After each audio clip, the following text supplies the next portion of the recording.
All right, Nick. Blake Dunn chops one to the right side, and that will be the first out of the top of the ninth. All knotted up at 2.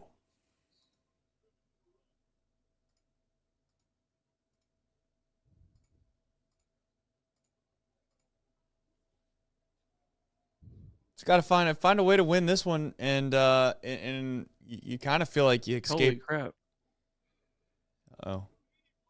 Uh-oh.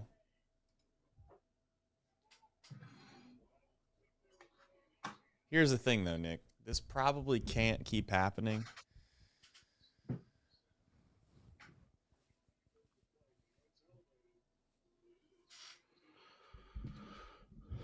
I'll try to sync it up. Yeah, you're obviously a little bit ahead of me. I was going to make a joke, but you know what? I seen that you were kind of, scrambling around a little bit. I didn't want to get you all flustered. Well, my daughter must have broke my desk today, so that's fun. Oh, no. So like my tray under broke, and so I tried to fix that. Couldn't fix that. The whole thing fell down. Broke my new keyboard, so now I had to go find another keyboard to hook up to be able to make any of this work. So it's been a fun last couple innings. I paused it on 8. 11, 10, 9, 8. Pitch, swing and a miss. Swing and a miss. Seems like that's kind of the thing here, Hines, is that they're going to throw you a slider. Is there a way we could adjust here? Maybe hit the ball backside. It was kind of funny. He had that first at bat with a oh god. Come on. Get out. Come on. That's why you put him on the roster. That's why you put him on the roster. That's what I'm talking about. You can make fun of it all you want. Sit here and say you don't know what we're talking about. Oh, it ain't no big deal. Don't bring him up. Don't do that. It isn't going to make a difference. That's why you do it. It's not complicated.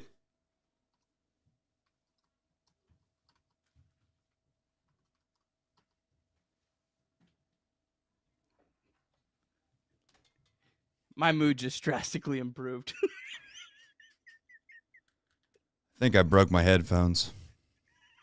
We have all kinds of broken stuff. All right, well, we got Reese Hines, number 1 on the rundown. Holy crap. Not too sure how this goes, but we're going to figure it out. It was worth it, by the way.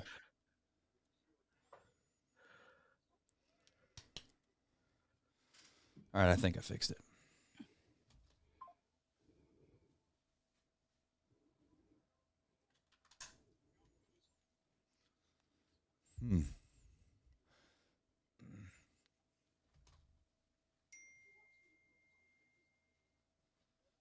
Yeah, I got to be very quiet. My daughter had a very difficult time going to sleep tonight, and I will be a dead man if I wake her up. Betty is not going to understand that was a big moment for Reese Hines. What? Oh, nothing. How about that, Trace? It just feels nice to be vindicated. Just every once in a while, the baseball gods rain down, and they say, you deserve this. Does that put like Hines 5th on the Reds in home runs? I don't know, but that's why you have those guys in there. You just accidentally hit a home run every once in a while.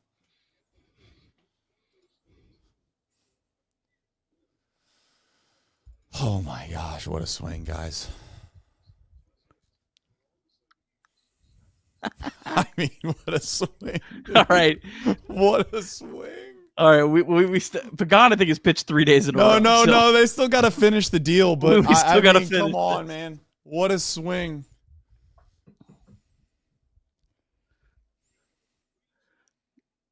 Look at us stealing bags. Come on. I still think that walk, though, was his most impressive plate appearance of the night, to be honest. No, that you can just say that was an impressive plate appearance. We're not going to say that 2-run homer in the bottom top of the ninth was at the post. I'm not letting you get away with that. I don't know. I'm guessing that pitch from Iglesias was fairly fat. It's not. I don't care if it was fat or not. My thing is, it was a slider. Yeah. It was a slider. It was a slider. It was a slider. And he has looked pretty bad on those all night. I am struggling right now. Well, he had those. So he had those. I don't know. Maybe this is the show, but he had those 2 at bats with a runner on third. The first time it was like, oh, he should have just been taking on the first pitch because the guy didn't even throw one competitive. And then the second at bat, he comes up and he does take on the first pitch, and the dude puts one right down the middle of the plate. I mean, he definitely hung a slider. I was like, oh man, he's gonna be in his head all night. And then he drew the walk. I thought it was very impressive that kind of after that he still drew the walk there. It's Graham Ashcraft. It's Graham Ashcraft. Yep. All right. Likes for Graham. Oh boy, come on. What a swing.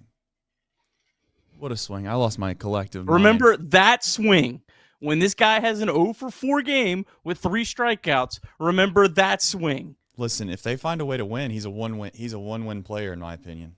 I don't give a damn what the stats say. That's what he is. Well, I mean, a double and a home run is actually may not be a full win, but it's a bit.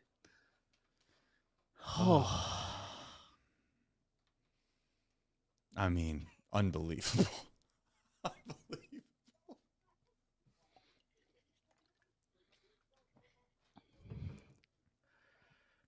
It's not too late to free Benson, too. It's not too late. No, it's not. It's not at all. We can just platoon those guys, right? Put them both in the line. Or do that. There's room for both. Yeah, we could do that, too. I mean, trust me, I know where there's a spot. I'm not going to say it, but I know where there's a spot.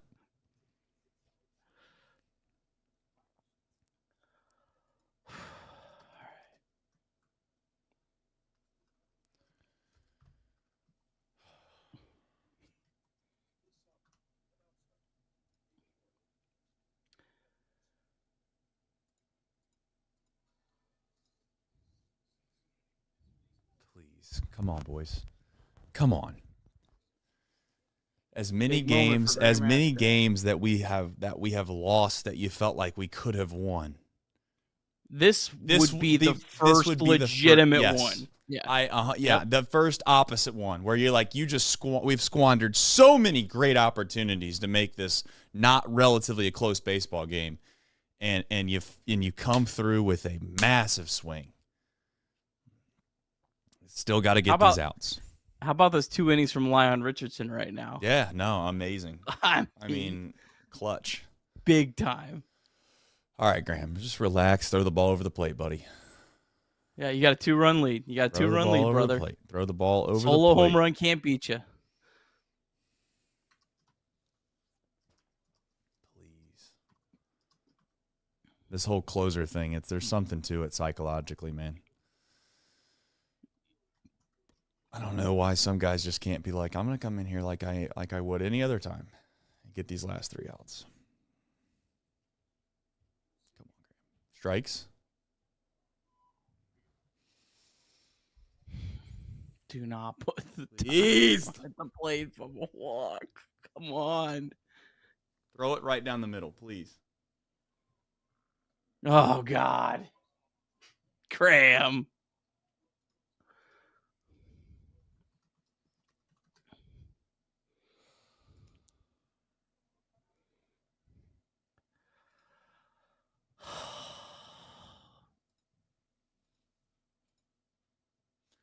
I'm not saying this just because he walked the first guy, but is there any other alternatives that they could warm up right now just in case this gets sideways at all? I mean, you should probably have a lefty up for Michael Harris, who's got to be getting close. He's 2 batters away. You'd be 3 through.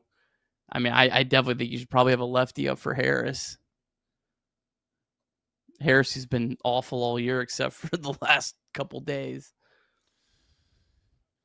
Man, Ozzy Albies is like, he's a pretty mediocre hitter over his career against right-handed pitching too. Like, man, doesn't slug much against right. Like, you gotta make him beat ground you. ball double. Is that right at him? Oh, EV. Well, he played it well. They held him to a single. Yeah, I just That's a big deal. he could have caught it, I think, but No. I understand it wasn't the easiest play either. But he just hit a 2-run home run, so I can't get too overly mad. I mean, holding him to a single does a huge deal. Yeah, that was good. That was good. That's the tying run. He got turned around right there. He should have. I mean, that's no different than honestly if you walk someone. Should have It's caught the that same ball. same thing. Yeah. He should have caught it. I wonder what the probability is on that. Yeah, he should have caught it. But he held him to a single. The guy at third base means nothing. Ground ball, double play. Let's keep it moving. Come on. Can't walk the leadoff guy. Let's start with that. It's gonna be tough to double up this guy. This is the guy that bunt single. Oh god. He might do that again if we're being Eddie Rosario's pinch running.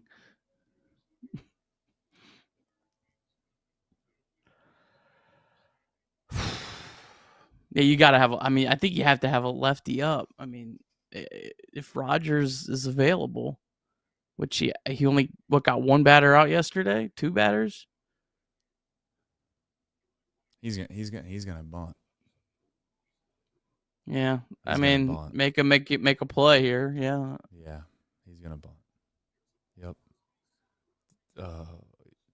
What happened?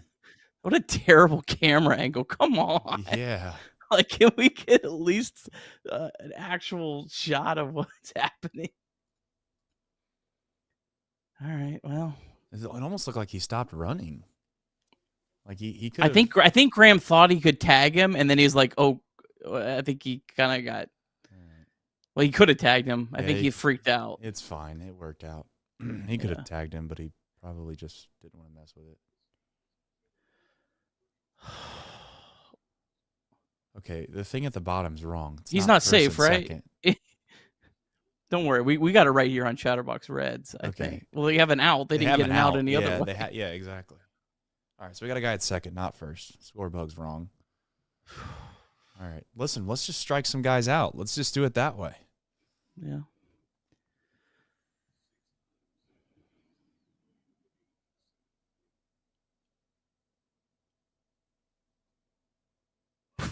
Gutsy pitches. Come on. Bally, come on. Come on. Fix Bally. that. Fix it. It's giving me like anxiety. Yeah. There's not a guy on first base. I can see it now. How is somebody in the truck not fixing that? There's got to be a software problem. They're scrambling right now in the truck. It's just not fixing itself. It's like they're like, I'm trying. I'm trying. Clear the there we go. There we go. Here we go. All right, here we go. Oh my God. Throw him out of home. Throw him out of home. Oh, we don't have it. We don't have it. We don't have a guy. Oh, God. Oh my gosh. Blam.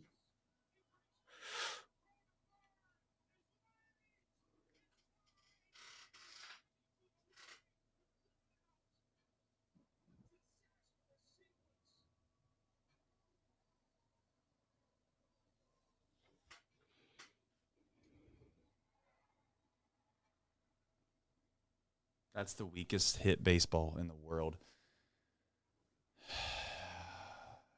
Austin wins. That's just a terrible. You gotta stop that. Effort. Ashcraft wasn't covering well. Ashcraft didn't back up.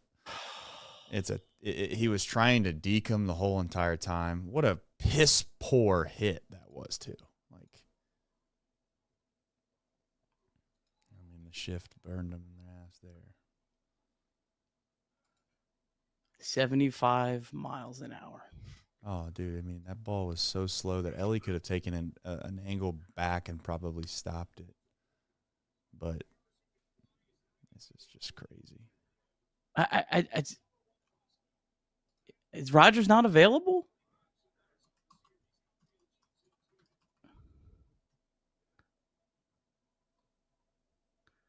I don't know. Well, not only that, but I mean, You could have had left on left, and then they're pinch hitting with a lefty now. Like, yeah. I don't know.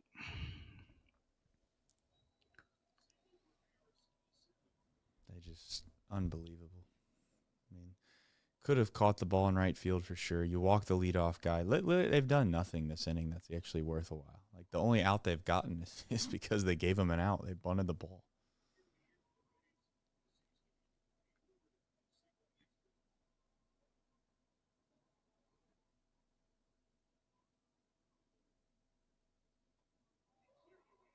Okay.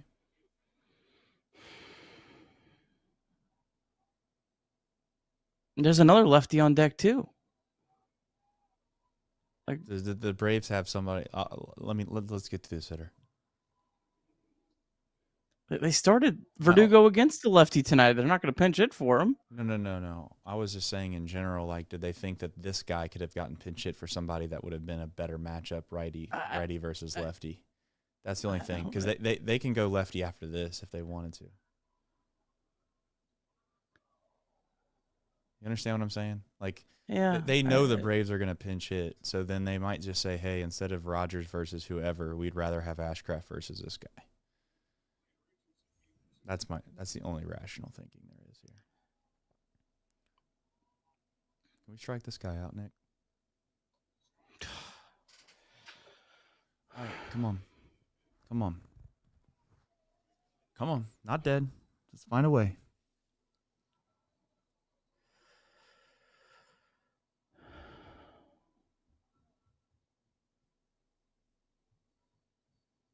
Now I don't have an answer for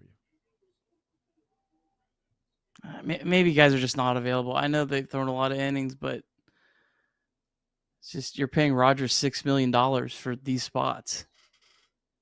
Big spots against left-handed batters. I mean, that's why you traded for him, and you're paying him $6 million.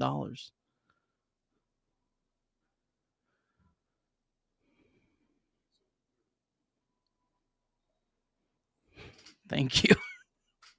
How did he not swing at the first cutter that was just a fraction off the plate that looked significantly better, but that one? Baseball's hard. He's shaking his head. I'm just confused. Did he think he was getting a fastball? Yeah. All I know is Wins has got to be a backstop here. Please. All right, come on. Please, Wins. Like, I don't love the idea that we're, like, on the knee thing, squatting all the way down on our butt. We got to be ready to move and block a baseball.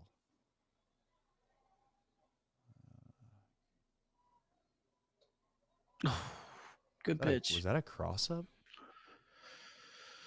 That was a really good pitch. It was just high.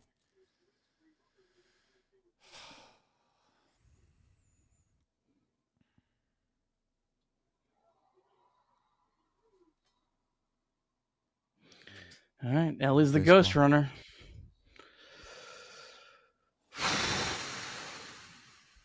Okay. Likes, chat, please.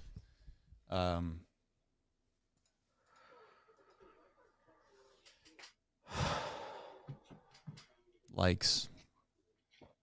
All right. Well, the Braves have already burned their closer.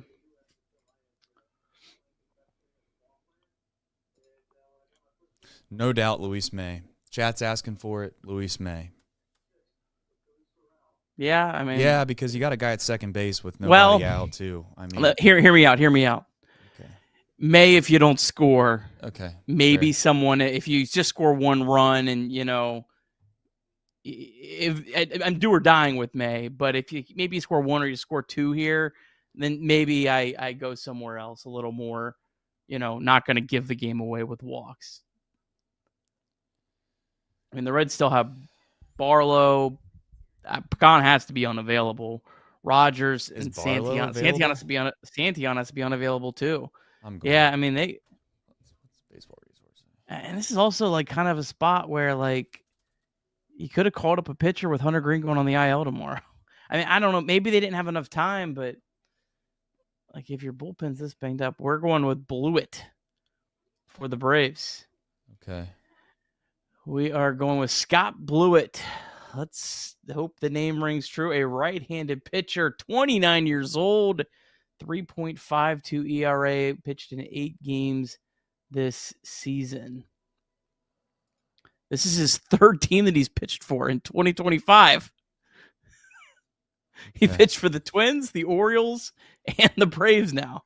I don't know what to make of that, if we're being honest. It sounds like a good thing, but with this baseball team, sometimes it's not. He was also coveted by 2 other big league teams. Is how you can also view it. I mean, yeah, that's fair. Why? All right, Ellie, just don't do anything stupid here. Like, you can steal if the first guy strikes out. Man, I love Lux. Yeah, we're not trying to steal with the left-hander. Yeah, give Lux a chance. Steer up next. Yep, Steer Espinal. Oh, what a pitch. Good pitch. It's a good pitch. Damn. All right, Lux, battle, bud. Worst case scenario, roll over a ground ball for me, please. Come on.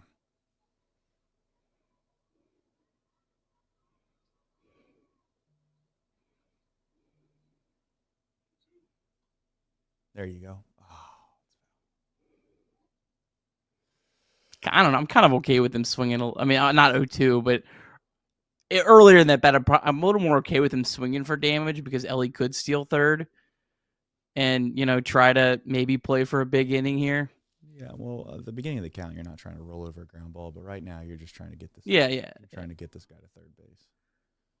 Maybe you can get lucky and get a Michael Harris base hit. Yeah, no kidding. 75 miles. What a series for Atlanta, man. I tell you what, inside the park home run where a dude's arm falls off, that. Nice. There you go. Nice. Way to battle. Way to battle, son. Yes. I mean, we'll take it. Spencer Steer, my man, please, for the love of my life, I need this. Please, Spencer.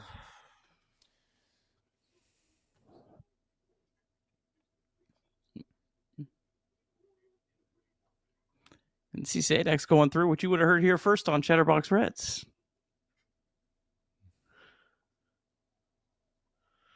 What's he talking about? I think he just said he's played for all 3 teams. 3 different teams this year.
Instant strike.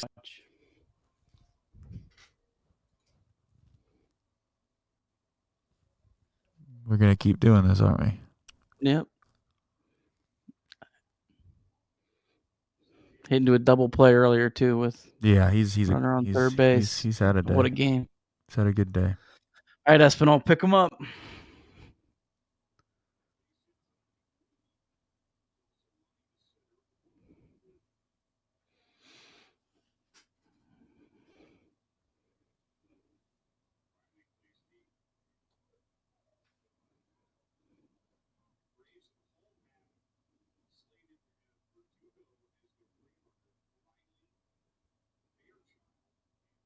Oh, Fairchild's in the game. I must have missed that.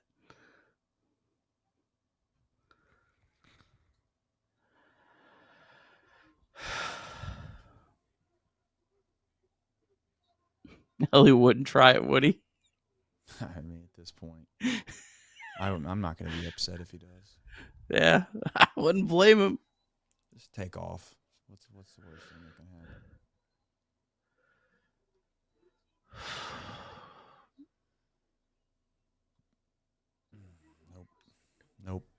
Nope, he doesn't have enough power. Hit the ball in the air, he's out.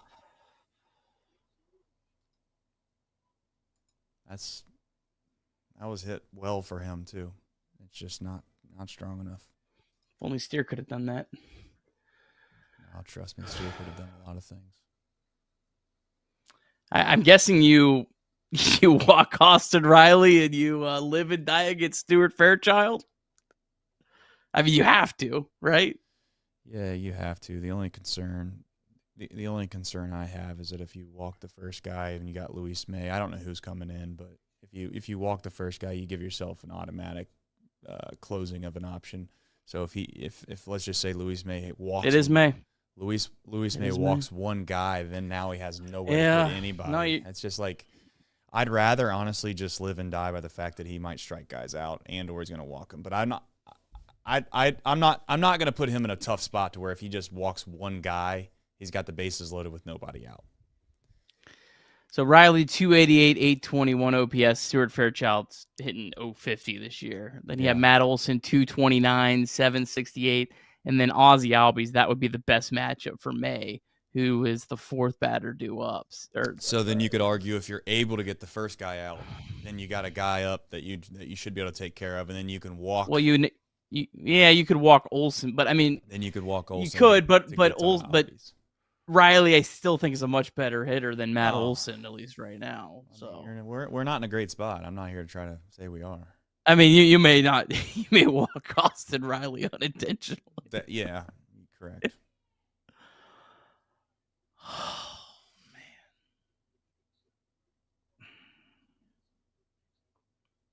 man, I'm glad to see we have Hunter Brown and Lance McCullers Jr.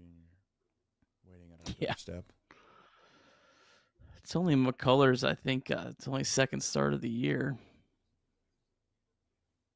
He's been out a lot the last couple of years. All right, Luis.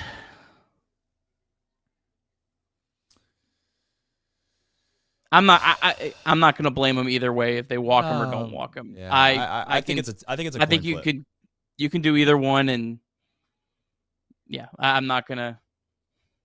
Now, I'm not bringing a lefty against Michael Harris.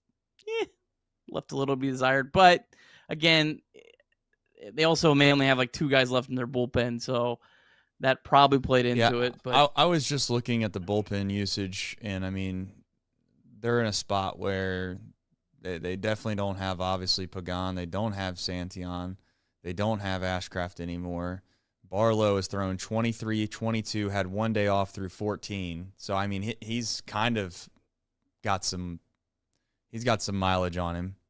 And then now you have Luis May. The only other person you have left, Nick, in this game that you could throw is Suter, and he threw 23 pitches yesterday. So I don't know if he's available. Like, the only guy left that you would think would be available is probably Rogers, and my guess is that they're thinking if this goes one more inning beyond this that he has to throw. Yeah. But it might not matter it might not matter. If he would have came in earlier and gotten outs, then they wouldn't have had to worry about the 10th or 11th inning. But here we go.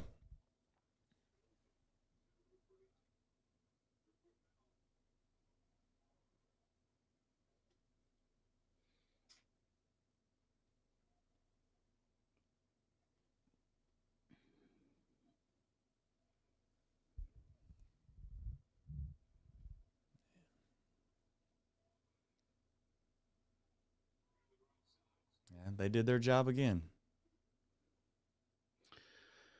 Now let's see. You got Fairchild in a good spot. Yeah. Fairchild versus you have Steer. You have to pitch to Fairchild. Yeah, listen, I already see the writing on the wall here, to be honest with you. And I gotta tell you, sometimes karma exists in the world. You can think it doesn't, but here it comes right here. You're gonna get a full dose of karma right in your face. He's got a bunt here, right, against May. I don't think he has to. No, I don't think he has to. I think all he has to do is just lift a fly ball, and the game's won. And this guy throws hard enough that all you got to do is just put the bat on it. Yeah. He also might get walked. He's going to steal second base if he gets walked. That's the problem. So.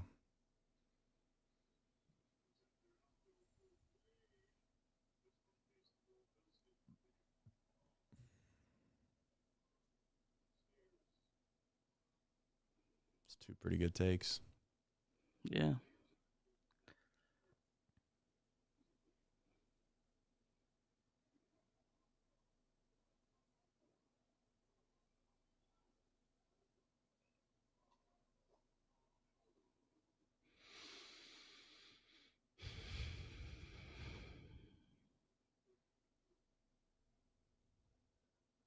Sure that he hasn't had a bat since April 23rd. Yeah, what absurd. I don't even understand how you're on a big league roster for that long without getting in at bat accidentally. Oh, he called a strike. Oh, he called it a strike. Come on, please, Luis. Come on, Luis. Come on, bub. We'll take it. This guy has given us 2 benefit Oh man, of if the you could doubt strike, breaks. if you could strike him out, you could walk. Yeah, that's what I'm saying. You could walk and it. set up for Albies. I mean, it's a great matchup. Try to get out of this. Come on, Luis. Oh, it was right down the middle. Throw him out. Yes, sir. Yes, sir.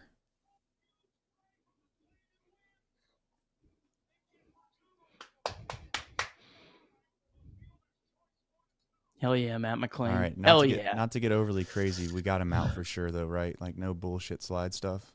Excuse my language. I'm sorry. No, I'm just saying, like, he's out. Yeah, he's out. He's out. I think on balls to the infield, you're almost like it's impossible almost to get those calls against you. I think, right? It's the outfield throws that you have to worry about the block and the plate stuff mostly. All right, we're not out of this, by the way. We need to.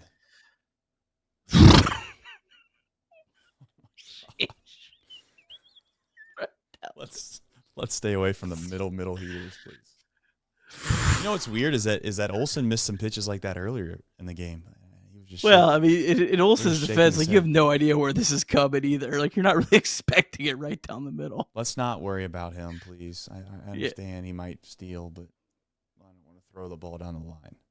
If he steals, you walk Matt Olson, and we'll take our chances against Ozzy Albies. So I mean, I'm not. I wouldn't. Not that we're hoping he steals. Don't concern yourself.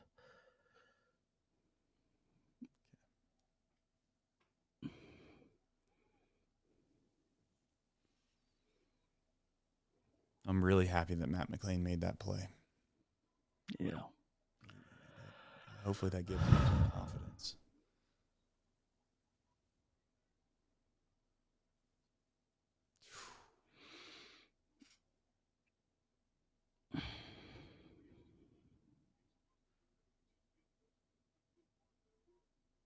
Come on, bud. Come on.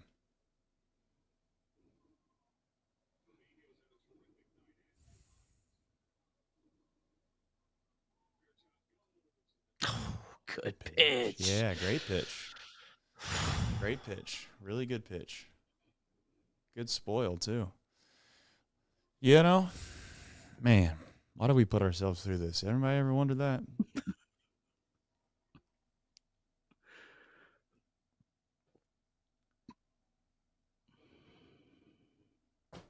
Come on. Another good pitch. Yeah. In a weird way, the 100 miles an hour right now does not look that fast on TV. Maybe it's just my nerves and I can't possibly go fast enough. But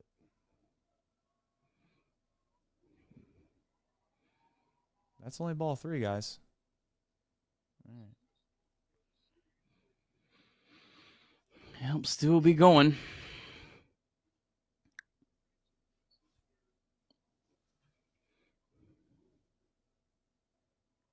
Yeah, if you're the outfield, you got to throw the ball home. That's where the ball goes.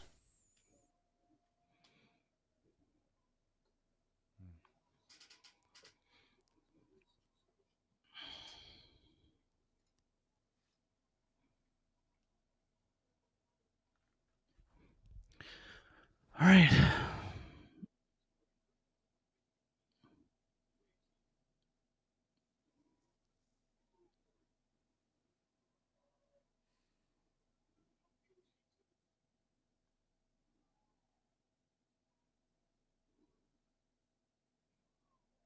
He needs to settle down here. Settle down. Come on.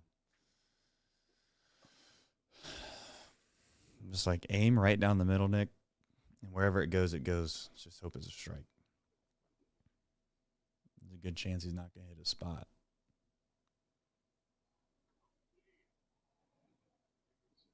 I'd really like for my man to walk out there and talk to him. Can we do that? Can he go and talk to him? Yeah, this feels like This feels like a time to go talk to him. pretty conventional spot. No, we don't want to go talk to him.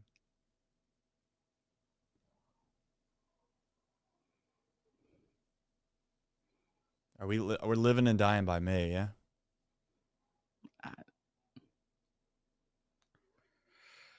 Like there's no Rogers. Rogers is not available. Rogers might not be available.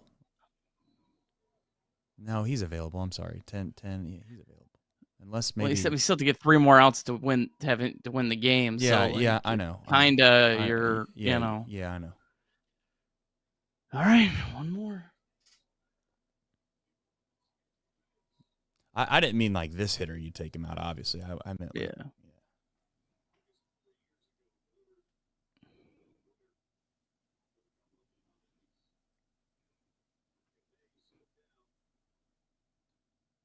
I appreciate him swinging at that. Yeah. Did not exactly want to get this to 3-2. No. Runners going. Got to make the play across the diamond.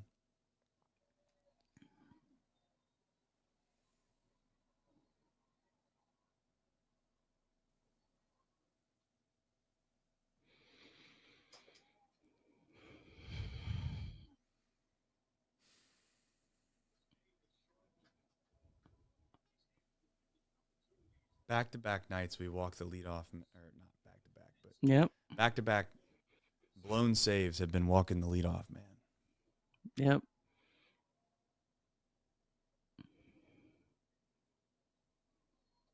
Nice. Thank you.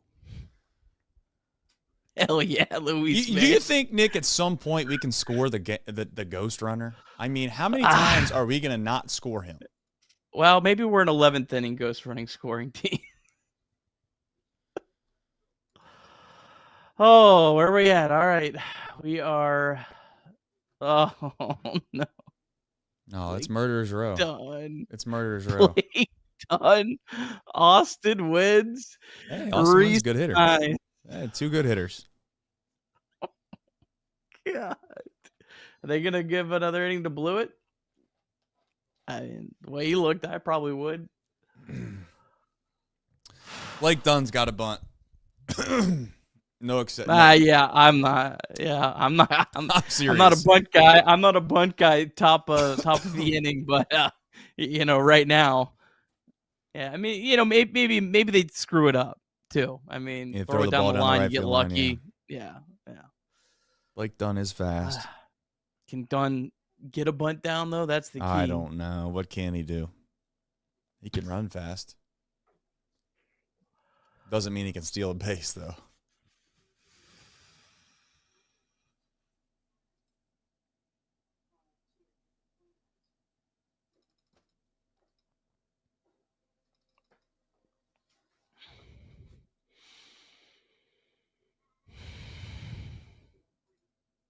There's like 400 people watching this right now. Oh. People are psychos. I love it. Well, yeah. I mean, I'd be watching too. This is gonna be absolute riveting, whatever way this goes. It is. Can we get lucky and win one of these games? Just please. I've been begging for this. I thought we were. So did I. I thought we had a really good chance. Turns out we didn't. All right, Blake. There you go. Jesus.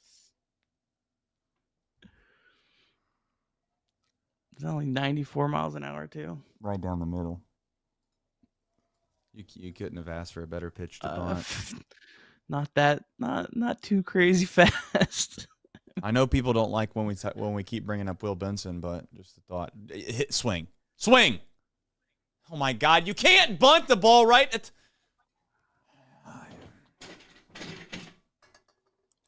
You You can't do this, Nick. I'm not even gonna scream and yell because that's what everyone thinks that I do. I'm gonna calmly explain to you how absolutely ridiculously idiotic this baseball team is with intelligence.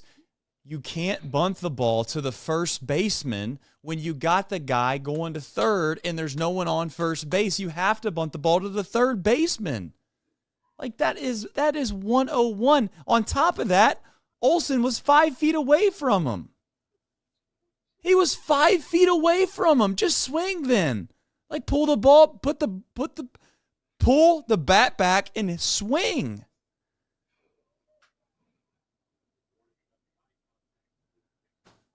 Just don't get picked off. Don't get picked off. I mean, at least give Wins and Hines a chance. Yeah, let him hit the ball over the wall, I guess. I mean, that's where we're at. That's not a strike. Thank you, sir. But yeah, I'm listening for people are gonna be like, oh, that's why you don't bunt. That's why you don't bunt. I'm not. Well, Blake Dunn is hitting, guys. He's got to bunt the ball down the third base line. I mean, it's just so obvious that I don't even know. There's no point even getting mad anymore. This is what we are. Bunch of dum-dums trying to play baseball. That's not going to do it. All right, we got to steal second base now, Nick. Would have done it if you got that bunt over. I know you. I know. I'm not stealing with Rhys Hines. What's the chances of Rhys Hines hitting a single? Like, he's probably going to hit a double. An extra base hitter is going to strike out. I'm not stealing. I'm just let Rhys Hines do whatever Rhys Hines does here. Rhys Hines is not a single hitter. Well, listen. With all due respect, Nick, he's gonna hit a single. No, I'm just saying, like, if Blake Dunn can't steal a base for me in crunch time, then he's not worth being on this roster. I'm not against Blake Dunn stealing. I'm just saying, if TJ Friedel was up next, sure, go ahead and steal second base. But I understand. The Hines is probably an extra base hit, a walk, or a home run. Like, that's probably the outcomes here. I'm not disagreeing with that either. I'm just saying that. Doesn't even have a fucking chance. God almighty, Blake. Is he allowed to block the base? Is he allowed to block the base like this, by the way? No, there was an emphasis. He's out, isn't he? I mean, did he even... He might be safe, Nick. Hold on, Nick. Look at his glove. It's like between his legs. He's on the base with his right hand. There was an emphasis on blocking the base, Nick. that this offseason. I don't know. He's out. They're gonna call stands this.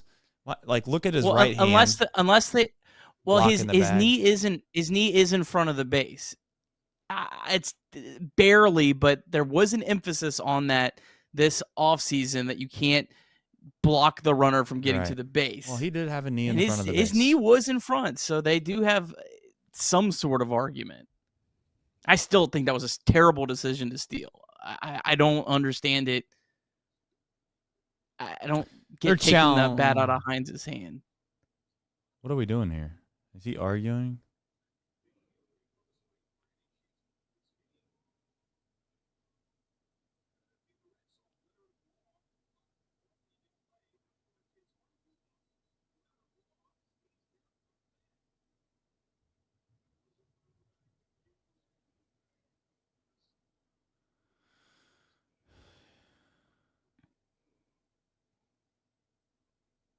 I mean, he probably was out, but he did have to He's out. Go around him. Yeah, I think he was doing the swim move regardless, but I think it would have been a better case if he would have rammed if his hand hit his knee.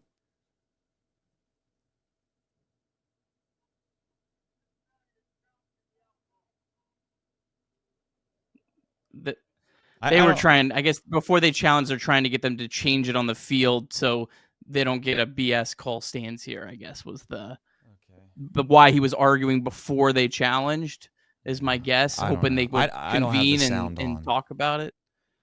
I don't have the sound on, so I don't know. I thought they had already challenged it. So did but I. But it makes sense. They were trying to get them to overturn it on the field, which makes sense. I think that's smart. I think it was a terrible decision to steal there. I completely disagree with this decision. I don't know. I mean, is the rule that he's not allowed to have his knee in front of the base at all?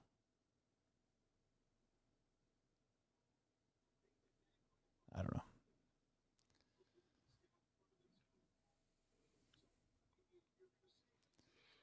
Mouse Cop is telling us that obstruction cannot be challenged, so I guess this challenge would just be if he's safe or not on the tag, because if that's the case, he's out. If that's the case, he's out.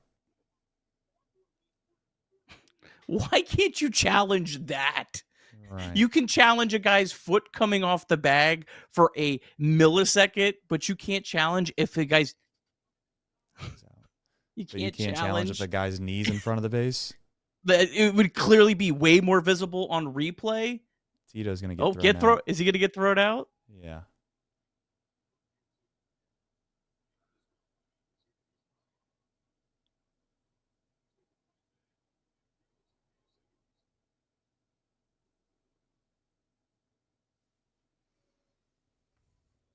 It's still a terrible decision to steal. Atrocious decision. Atrocious.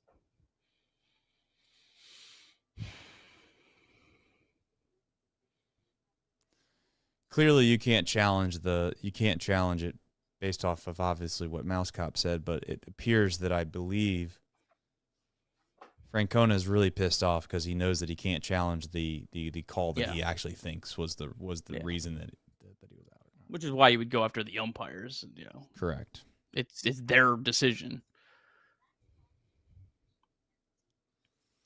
Yeah, I mean, I'm not going to blame the umpires, guys. Like, to be honest with you, they have every opportunity to win this game, and they could not capitalize on their own. And in fact, they got two really huge strike calls and ball calls. Ellie got a ball called on him with 2 strikes that should have been strike 3 to got him out of the inning, and it gave Ellie an extra opportunity to drive the run in, and he didn't. May's coming back out. 22 pitches. Arcia is pinch hitting. Orlando Arcia, he's really struggling. Then the fastest man on the planet, apparently, White. And then Mr. I finally got hot for the first time all year, Michael Harris II. Yeah. Which should give us hope that maybe Spencer Steer will eventually do something. I'm not going to let him off the hook. I don't know if you guys remember, but we had first and third with 1 out. Weak ground ball back to the pitcher. We had a guy at third base with less than 2 outs. Strikeout. But we'll have people keep on defending. Yeah, credit to those umpires for not throwing out Francona there. Yeah. I'll give them some credit. I think that's the difference between David Bell and Terry Francona is that he's Terry Francona. Yeah. David Bell. Oh, no, it is. I'm sorry, it is Rogers. They just hadn't updated it. Okay. Well, he's going to have to go 2 innings then because who's available? Maybe Barlow. I mean, but they're probably just trying not to use Barlow. I mean, Barlow's probably their last.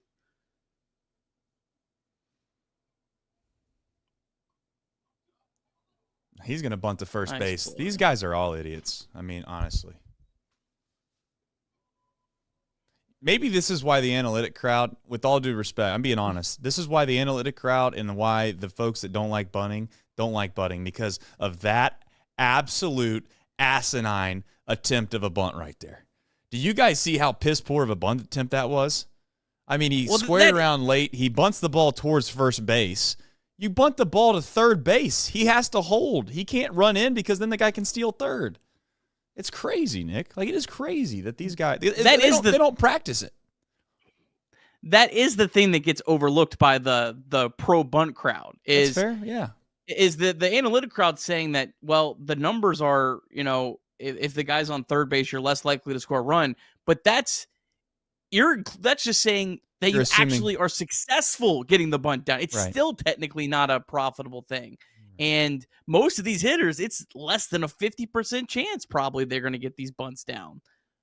So unless you have guys that are great bunters, it's tough. And again, I'm not even against Blake Dunn in that spot. The way he's swinging the bat right on right, I'm okay with that in that particular spot. But in general, I mean, you have to be a really good bunter, or it's just not a good decision. This would be a. Oh, they're going to walk him. They're gonna walk. They're bringing up. That means they're bringing up Harris. Harris It's left on left. lefty.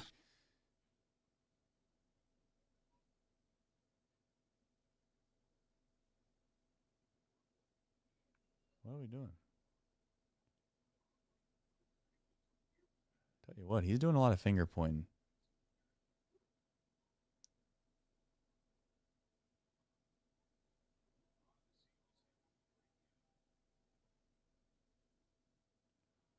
What is going on right now? I understand that. I know that.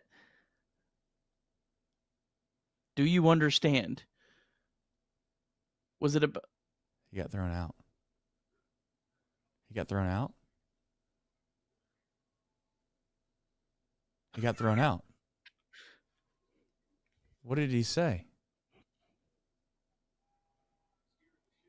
What the hell's going on in this game? What is happening? Listen, Rogers, you're gonna have to make sure you get this guy. Yeah. Come on, dude. Why you're on the team is for left on left. This guy is not. I mean, he's 3 for 4 tonight, but come on. There you go. Good pitch.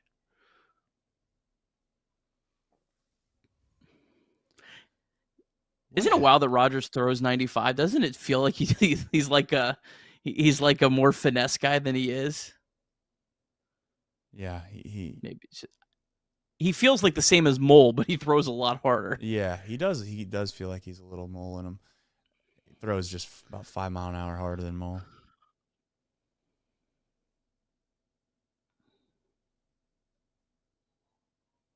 I need him to step up and clutch up, man. Nice. That's the pitch. That's the pitch. He's not seeing that pitch. Let's do that again. Yeah. Let's do that again, please.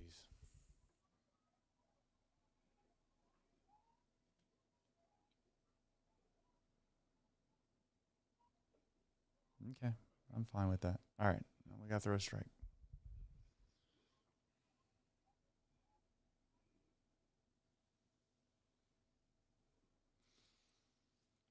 You think they're running right here? Is that crazy? No, they're not running. Yeah, Albies is pretty fast. Maybe. Guy strikes out a lot left on left. It'd be gutsy.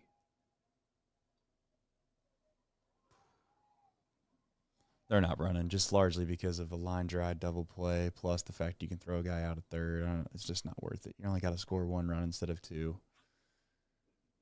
Chances of him I don't want to look. I'm play curious who's on deck because they pinched hit for their shortstop.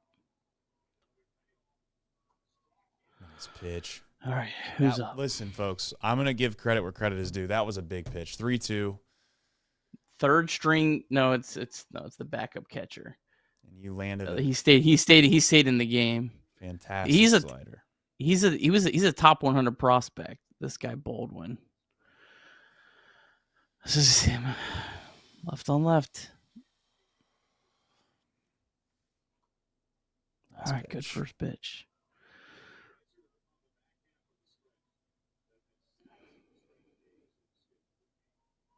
All right. Why are we showing him? Well, he's the manager right now. I know. I don't need to see him, though.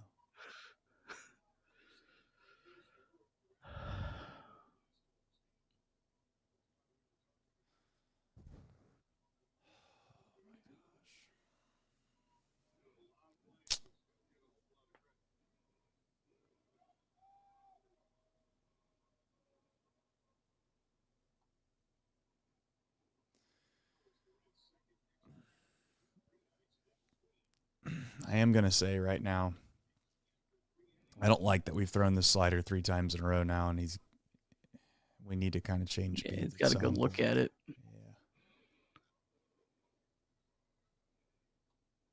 There's a good pitch. What a pitch. What a pitch. Can we finish this, please?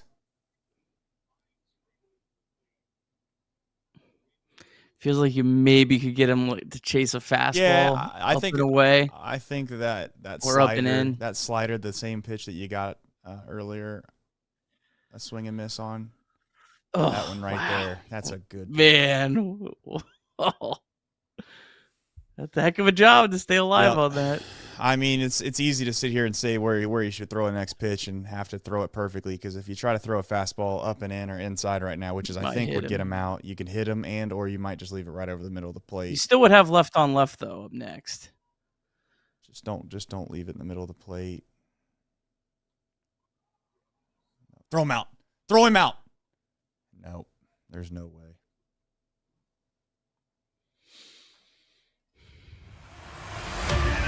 Bench, change in the air to deep right field. Back goes Clemente.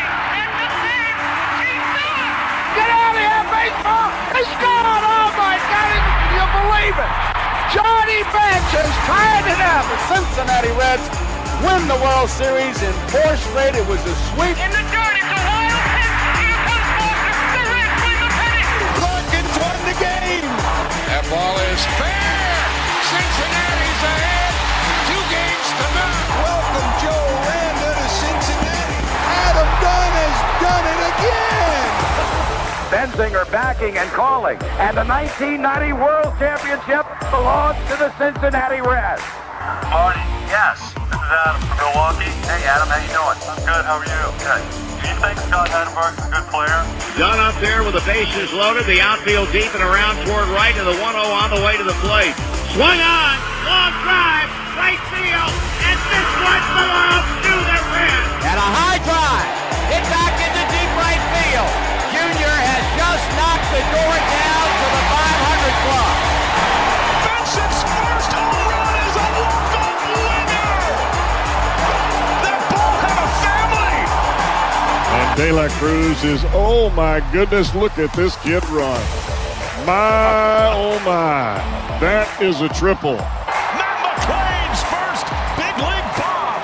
Spencer Steer's first big league hit is a home run to straightaway center field. Joey Votto's done it again. The pitch. Votto swings high in the air. Right field. Yes! He pointed to the dugout to say, I told you. That is Joey Votto's 315th career go-ahead ribby. Only Johnny Bench had more as a Red. And I can't tell you how much it means to play in front of everyone here in Cincinnati as a Red. What a gift. What a tremendous gift. So thank you. Thank you. I think I can speak for all of Reds country. Joey Votto, thank you. High drive. Left center field. Racing back to the line. Bourgeois. The Reds are National League Central Division champion. In the air, left center field. Did he? He did. He did. Reds win. Reds win. Line into right field. Junior, the first Red ever with 4 home runs in a game. Can you believe it? In the air, down the right field line. Doesn't have a chance. The Reds have won on a 3-run home run on opening day by Ramon Hernandez. A strike away and out away is Homer Bailey. Round ball to third. Frazier gloves. Throw to first, and Homer Bailey, for the second time in his major league career, has tossed a no-hitter. Oh, gosh. Oh, my God. Are you kidding me? Holy Moses, the second player in major league history to hit 7 home runs in the first 10 games. In the air, and the Reds win. What a dream to get into the career of Jay Bruce. All right. What more is there really to say? I've moved past anger at this point. I think I've moved to maybe sadness and also just a little bit of a little bit of just sorrow. I don't know what else to say. Nick, there's so much in this baseball game that you can point to and say, if this would have went that way, the game would have flipped on its head. It could have changed the outcome. We'll run through a lot of it. I know we will. I think the baseline fundamental question, Nick, is that, maybe there's a reason that we're always on the side of losing these games. And the reason is that we don't have enough players on this team that can find ways to make an impact more times than not. And unfortunately, it just seems that when the offense does actually score a few runs, the staff gives up just enough to make it to where they're not capable of winning. And then obviously if the staff goes out and shoves all game long, the offense is nowhere to be found. We're getting out of Atlanta. That's the positive. Nick, anything to kind of, I guess, expound upon before we jump into the box score recap, and then obviously the nuts and bolts of all of it, really. That was about as brutal of a loss as you could have. I mean, just snapped right away from you. I don't know. I don't know how to do a show after that, to be honest. No, it's tough. I have some thoughts. I have some things I think that we can talk through as a fan base and discuss and try to figure out whether we're overreacting or whether or not this was something that should have already been done. I have some really, really strong beliefs that have finally just come to a point where I am capable of saying them directly to the camera and have no regret for it. I have tried to hold off time and time again from doing this because I feel like everyone always thinks that I'm just this negative fan. I'm a negative fan. I try to speak in reality. I try to view what I see and put that into words the best that I can on this show. I don't try to, shock anybody by what I say in regards to my true beliefs. Do I say it in a kind of a flamboyant way at times? Sure. Yeah. I try to be funny. I try to come off. Tonight, I'm not going to be funny. And I'm disappointed. But I think that there's some things that this team clearly lacks, and they're going to have to find a way to fix it. I don't know if they can, but I know one place we can start. We'll get to it in just a second. Box score recap presented by Nick Kirby. Nick, you can make it Cliff Notes, man. This game went back and forth. It was about a million different things that could have been noteworthy, but do your best. Yeah, we'll just kind of run through it the best we can. I don't have a whole lot of written notes, but Nick Lodolo gave up a run in the first. Braves hit 3 balls over 100 miles an hour in the first inning against Lodolo. Looked like it'd be a rough night, but Lodolo certainly settled down. Ended up getting through 6 innings, no walks, 7 strikeouts, just 2 runs allowed. Reds did score a run in the 5th, thanks to a Jose Trevino double. Reds trailed 2-1 going into the 7th inning, and that's when Stevenson walked. Jose Trevino doubled again. Reese Hines walked, and then TJ Friedel singled to tie the game. But Matt McClain and Ellie De La Cruz struck out to strand a couple runners there. We were all tied going into the 9th inning. Reese Hines hit a 2-run home run to put the Reds up 4-2, looking like the Reds were going to find a way to get out of Atlanta with a series split. Reds turned to Graham Ashcraft in the bottom of the 9th with Emilio Pagan unavailable, and Ashcraft walked the first batter, Ozzie Albies. Sean Murphy ripped a single to put runners on the corners. Reds were able to get an out on a sac bunt attempt, and then Michael Harris hit a ball 75 miles per hour, snuck through the left side of the infield.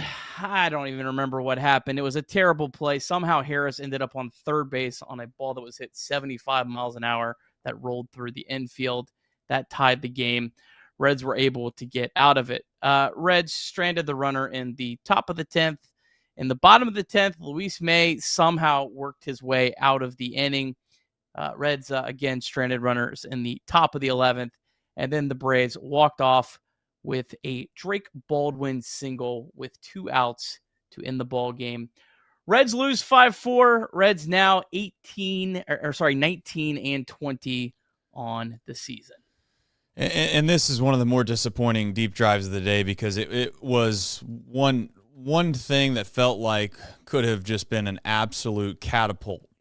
A catapult of momentum headed out of Atlanta with a split when you thought you were dead to the nails, and then they bring up a guy like Rhys Hines and he delivers when you need it the most.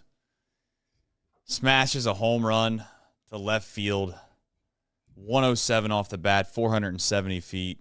We don't have the winning percentage, but boy, did it feel like 99.9% when it left the yard. And as we all know, as Reds fans, we know far too often, it'd wind up being 0%. DSC, though, they are a leader in renewable commodities for biofuel production, specializing in used cooking oil collection, aggregation, and sales. Visit www.deepsouthcommodities.com for more information. And thank you to John. Win probability was 92.9%. So there's that. All right, let's get into this. For those, you said you don't remember what happened. I can tell you what happened, and I'm gonna, as I said, I'm gonna do my best tonight to really just talk through exactly what I think that the issue is with not only maybe the team itself, but the fundamental idea that this team has from time to time. One, that ball was hit to left field.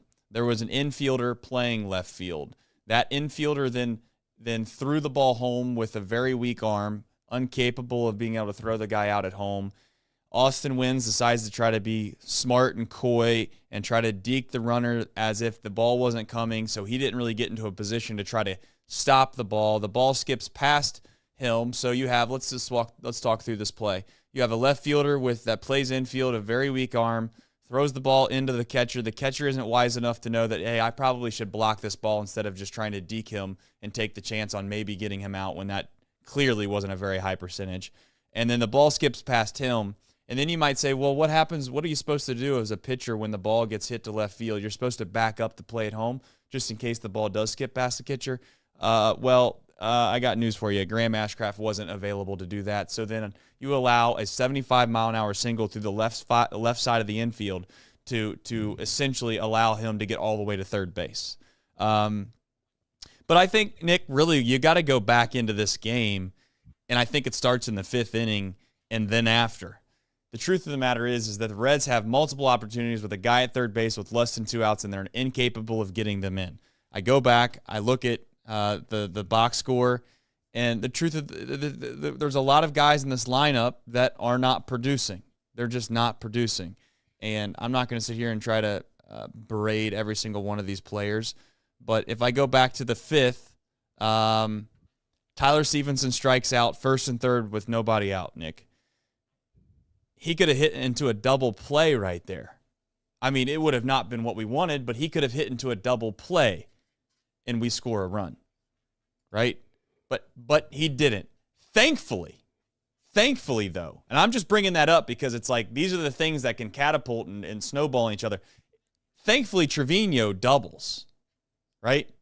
So now you have first and third with one out again, and you have, if I remember right, and I need to go back and just double check on all this, but I believe that was the first time Steer strikes out, and then obviously Rhys Hines strikes out to end the inning. If I remember right, right now off the top of my head. No, Steer didn't screw up in the fifth inning. It was the sixth. Nothing. You're right. It was the sixth. Thank you. Sorry, I don't want to get ahead of myself with Spencer Steer, but it was Rhys Hines strikes out. Excuse me, Rhys Hines strikes out, incapable of getting the guy in from third base. And then obviously TJ Friedl lines out. And then the following inning, you have practically the same situation that arises again. Spencer Steer strikes out, incapable of getting the guy in. Double play. Yeah, and a double play. Hit the weak little ground ball double play. That's right, because Spencer Steer struck out in what was extra innings, if I remember right. After Gavin Lux did a good job of getting the runner over. So I guess we'll start with the rundown, because there's so many things to discuss. Bottom of the ninth, can't walk the leadoff hitter, man. I mean, I as simple as that. Can't walk the leadoff hitter. And then I thought Rhys Hines should have caught the ball, to be fair. Do I think it was an easy play? No. But I also think that is kind of the difference between having a lot of service time in the big leagues and not. It's just unfamiliarity with ballparks, maybe a slight amount of nerves for being in the big leagues when you haven't been there much and you're just incapable of catching a ball that I thought should have been caught. And then from there, things snowballed, and I hate to sit here and get on Graham Ashcraft because he's been so good this year. But I guess your thoughts holistically from the ninth inning. Yeah, I mean, it's 2 games this series where there's a lot of conversation about defensive plays, but it was all the result of an inexcusable walk to lead off the inning. And I mean, look, in Ashcraft's case, it's just, I think it's probably his first time closing. I don't know, maybe I'm not remembering one, but certainly his first time in that type of spot. So it's tough. He's pitched a lot, but 2-run lead. You had a 2-run lead. Throw the ball right down the middle of the plate, man. Ozzie Albies is not a great hitter against right-handed pitching. Like, you got to make him beat you. That just started the whole chain of events. Just, you can't walk the guy in that spot. If you're going to be a high leverage reliever, you can't do that. Especially when you're not striking out guys at an elite rate. Like Luis May, maybe. Like, okay, like if he walks the leadoff hitter, he can a lot of times get his way out of it on his own, but Ashcraft just doesn't strike out enough guys to do that. So I don't know. I mean, I was trying to find the catch probability on that Hines play. It was certainly a ball he should have caught, but it's a tough play. And I mean, Graham Ashcraft did give up a ball that was hit destroyed to right field too. Yeah, I think ultimately, listen, there's winning plays. That would have been a winning play. Hopefully people can follow me what I'm saying here. I wouldn't consider that a losing play though. Like he didn't. It wasn't an egregious mistake. It was more or less like that's something that could have happened. You probably could have caught that ball, and if he catches that ball, it feels like you kind of regain the momentum in the inning, and hopefully you settle Ashcraft down. You get an out in the inning, and the next thing you know, you're right back on track. That obviously didn't happen. So, what do you make of it all? I don't know. I just think you look up and down this lineup right now, Nick, and we need Ellie obviously to step up. Tonight wasn't his best night. Matt McLain continues to struggle. Steer has been absent for pretty much all season long. Shout out to Jose Trevino. I mean, unbelievable night. He kind of bailed this offense out, if we're being honest, because if it wasn't for Jose Trevino, who knows where this game goes. But they keep stranding runners. And I guess ultimately, Nick, the question I have to you is the reason that we strand runners because we just don't have a lot of good offensive players. Like, that's kind of where I'm at. And I hate to say it like that. I don't mean to be overly, critical, but I look like, who's our best hitter on this team right now?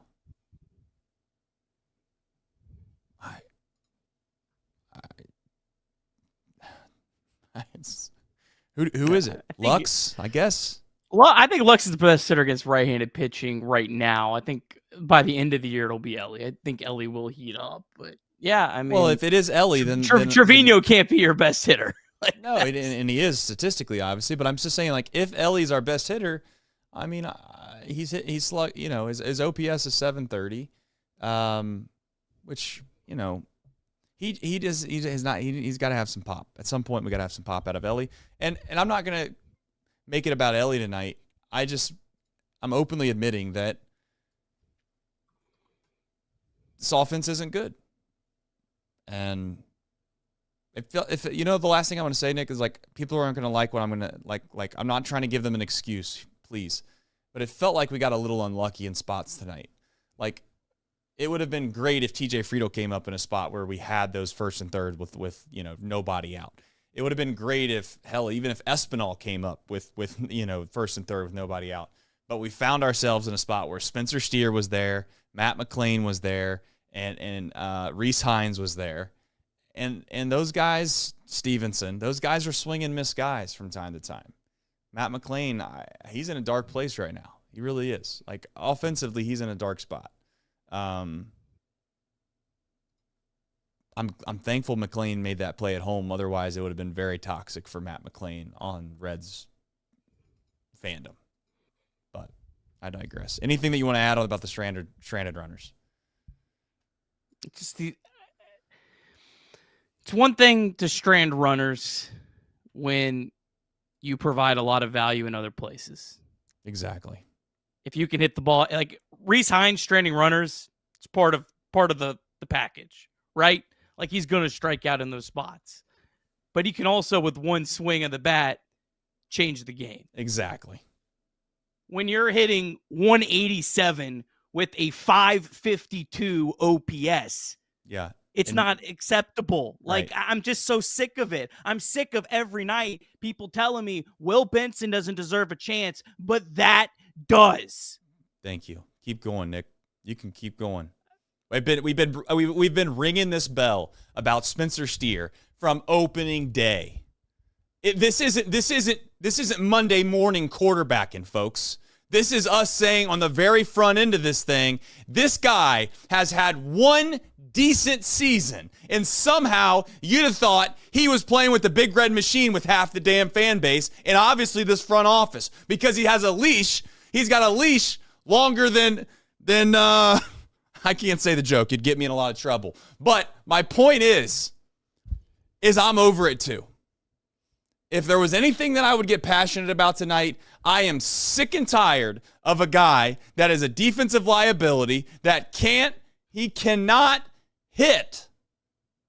He has not hit from the very start. And by God, if he gets a couple hits in a week, here comes everybody telling me about look what he's done in his last 7 days. I don't give a damn what he's done in his last 7 days. I don't give a damn if he comes out the next day and he hits 2 home runs. I still don't believe in him. I just don't believe in him. And you know why I don't believe in him? Because I have eyes, Nick. It's not just to me, Nick, that his numbers are the way they are. But when you watch the games and he continues to be late and or swing through 94-mile-an-hour fastballs, Nick, that are in the zone, you ought to be asking yourself, is this guy healthy? Because at the beginning, what did we try to do, Nick, at the beginning of all this with Spencer Steer? What did we try to do? We try to be nice. We try to give him an out. We try to be like, this isn't fair. It's not nice to make a guy go see 19 pitches in spring training and then just decide on a whim to throw him on the opening day roster and he doesn't have a shoulder that's healed up. It's a nasty injury. Am I off by saying that Carroll from the Diamondbacks had a similar situation and he wasn't very good for a long time? Are we supposed to think that perhaps that maybe Spencer Steer is going to do better than Carroll did? But you're right, Nick. I guess Will Benson doesn't deserve a chance. Buy me another. Can you do me a favor? You have more positivity. You have a way to spin things about as much as anyone can spin anything. I mean, if someone was getting pissed on, Nick, at a park, you would tell them they're getting rained on. Don't worry about it. It'll be okay. Just go home and get a shower. Can you give me some reason as to why Spencer Steer continues to get opportunity after opportunity after opportunity? Please. I need some help with this. I don't know, but we keep hearing about the last 7 days. That's the last 7 days.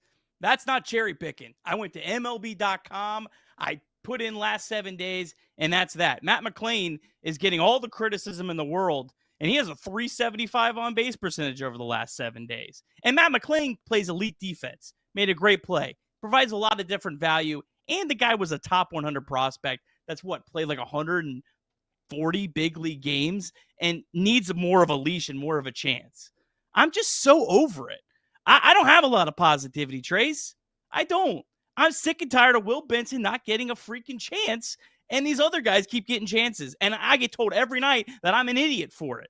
And then Rhys Hines goes and hits a home run tonight. Yeah. No, we were quite literally. I know I was. You would have been the same way if you were the one that got clipped up with the take that we had that Rhys Hines should be up here. Everyone always makes fun of us and like, oh yeah, Rhys Hines Do you see what he did last year once guys figured out they can't throw a breaking ball to him? Well, I got news flash for you, buddy. They threw a breaking ball to him tonight, and he hit the damn thing over the fence to give the Reds a 2-run lead in the 9th inning, which you would like to think would give you a chance to win more times than not. Raisel Iglesias, pretty good closer too. That wasn't some mop-up guy either. So then you add on the fact that it's like, okay, so what? Will Benson, I get it. He had a bad day in San Francisco. He also struggled last year. But what do you hang your hat on with Spencer Steer? I genuinely don't understand. Like, it's not even trying to be funny. It's not trying to be mean. It's not trying to be cute. There is nothing that Spencer Steer has done in his major league career that Will Benson hasn't done a better job of. There hasn't been.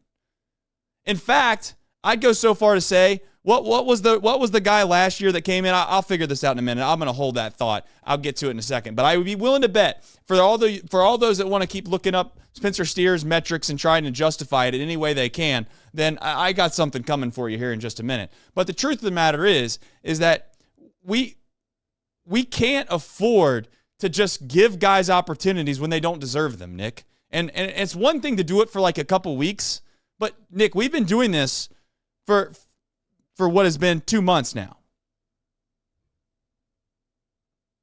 I mean, we're coming up on 2 months. I mean, we're 2 weeks away from 2 months of doing this. I don't even I'm not giving up on Spencer Steer either. But send him down to AAA and let him maybe get hot, like, Rhys Hines got hot in AAA and then came up and was able to maybe build on that, like Will Benson has been hot all year. Like, give him an opportunity to succeed and get hot and get comfortable.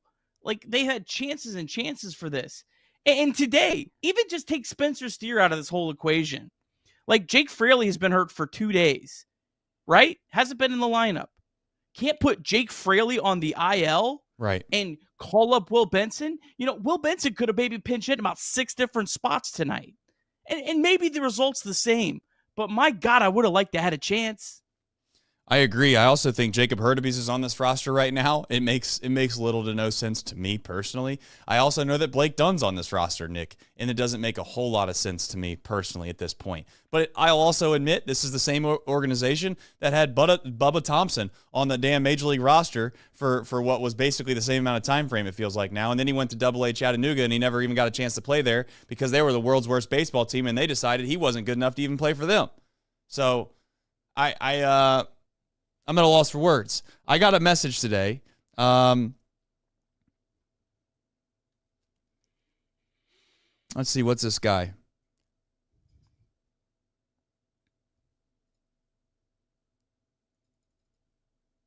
People rightfully kill his team. Do you remember Big Dom? You remember Big Dom? Sounds right. Dominic. Oh, Dominic Smith. I got Dominic the same Smith. message. Yeah, Dominic Smith. I mean, the guy's sending me, this is my point. I got guys sending me messages telling me that Dominic Smith has better numbers than Spencer Steer. I can't even remember Dominic Smith's name. I got to go by Big Dom. I listen, I don't want to sit here and keep on ripping Spencer Steer or this, that, and there. The point of the message is this. I am sick and tired of people telling me that just because a guy's in AAA doing well, it doesn't justify the means of putting him up here. Well, then what are we doing?